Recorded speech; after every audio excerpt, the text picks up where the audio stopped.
जब सत्ता परिवर्तन होता है तो वो परिवर्तन पार्टियां बदल देती है। उतार चढ़ाव आए, लेकिन उन्होंने पार्टी को धोखा नहीं दिया। और मुझे तो सही मायने में वो अपनी सगी बहन की तरह मानते थे। ये महीने में शायद रक्षाबंधन भी है, तो मेरे ख्याल हमेशा रक्षाबंधन पे मैं लखनऊ में रही हूँ या दिल्ली में रही हूँ, तो मुझसे उन्होंने राखी बंधवाई। भाई तो बहुत बने, शुरू कास्ट को छोड़कर सब धोखा दे के चले गए, लेकिन इन्होंने धोखा नहीं किया। और मैं आज ये कहना चाहती हूँ उनके परिवार के लोगों को, इस दुख की घड़ी में हमारी पार्टी उनके साथ है।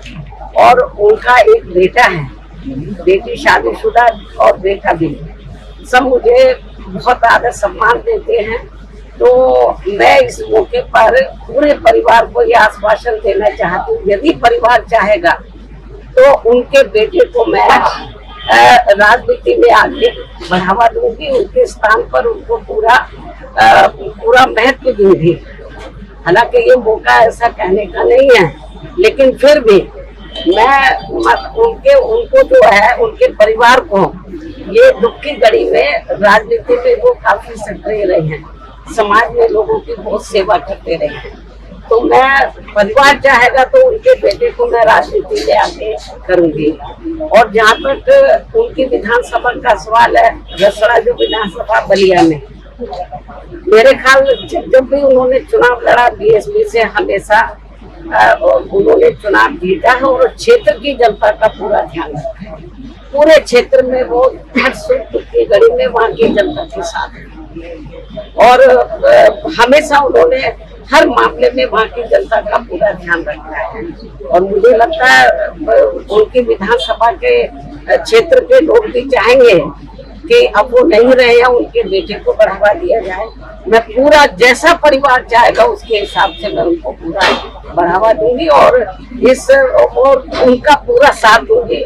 मुझे मालूम है कि महिलाएं अंदर बहुत दुखी हैं, उनकी बेटी, उनका बेटा, उनके मिसेज, मतलब रिश्ते नाते सब दुखी हैं। और जब कल मुझे ये सूचना मिली तो मैं भी काफी दुखी थी।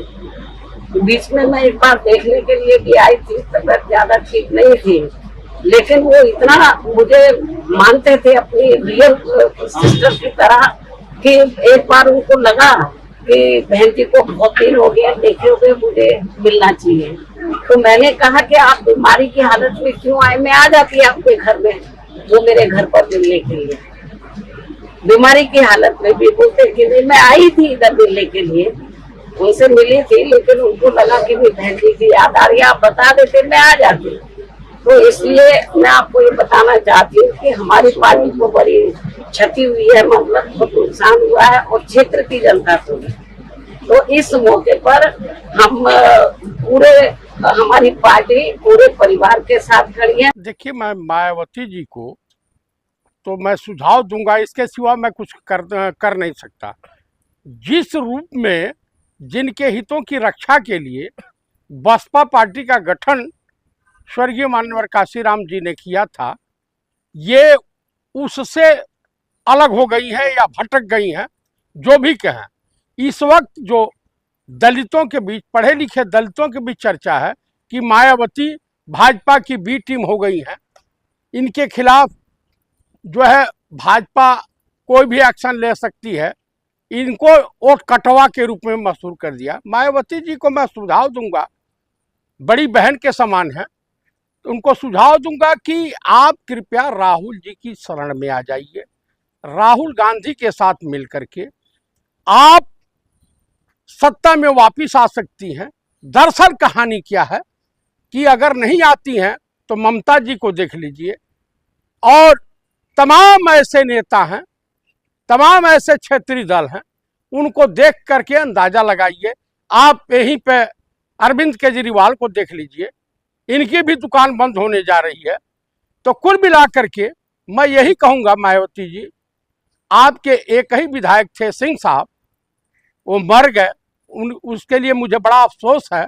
मैं उन्हें सत सत नमन करते हुए भावहीन श्रद्धांजलि अर्पित करता हूँ, तथा परमपिता परमेश्वर से प्रार्थना करता हूं कि उनको अपने श्री चरणों में स्थान दें।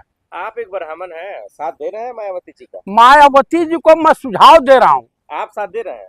देखिए, मैं अगर वो कांग्रेस के साथ आती हैं तो पूरा ब्राह्मण समाज उनके साथ है। अच्छा। अगर नहीं आती हैं तो दलित भी उनको छोड़ देगा। अच्छा। तो कुल मिलाकर के मैं उनसे यही कहूंगा कि आपके लिए सुझाव है कि आप डिक्टेटर मत बनो। चंद्रशेखर जी की भाषा बोल रहे हैं, उन्होंने भी यही कहा कि वो बड़ी बहन है, मैं भी उनके साथ हूँ। एक विधायक ने किया कि आप लोग एकदम सिंपैथी ले रहे हैं। नहीं, सिंपैथी का सवाल नहीं है। क्या कारण है कि बसपा से दलितों का मोह भंग हो गया?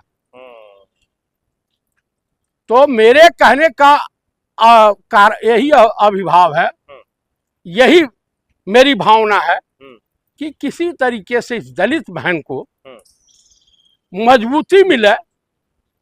और ये नेता हैं, बड़ी नेता हैं, 4 बार मुख्यमंत्री रह चुकी हैं, ये आ जाए। योगी जी का खात्मा, बीजेपी का खात्मा क्या सबको मिलकर हो जाएगा?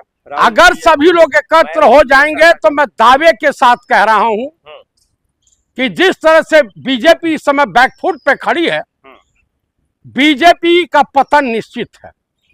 निश्चित है। आपको एक चैनल के मार्फत मैं चैलेंज करता हूं कि निश्चित है। और राहुल गांधी जी इनके लिए यमराज से कम साबित नहीं होंगे। राहुल जी की बात करते हैं, अभी सोनिया जी के साथ भी मायावती जी की तस्वीर थी। देखिए, ये किया उन्होंने अलग होकर? गलती तो किया है। मायावती जी जो है सोनिया जी से मिलती थी, बड़े प्रेम से मिलती थी।